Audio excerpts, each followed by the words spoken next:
কোচবিহারে আমরা যে এত মাদক বাজেয়াপ্ত করি সেগুলোর কি হয়?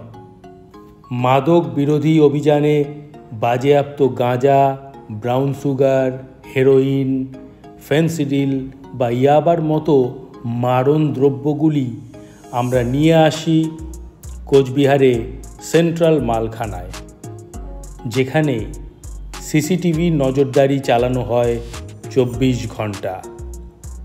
থাকে পাহারাও। সিনিয়র অফিসাররাও মাঝে মধ্যে সারপ্রাইজ ভিজিট করেন। তারপর নির্দিষ্ট আইন অনুযায়ী ড্রাগ ডিসপোজাল কমিটির তত্ত্বাবধানে তৈরি হয় মাদক ধ্বংসের লিস্ট।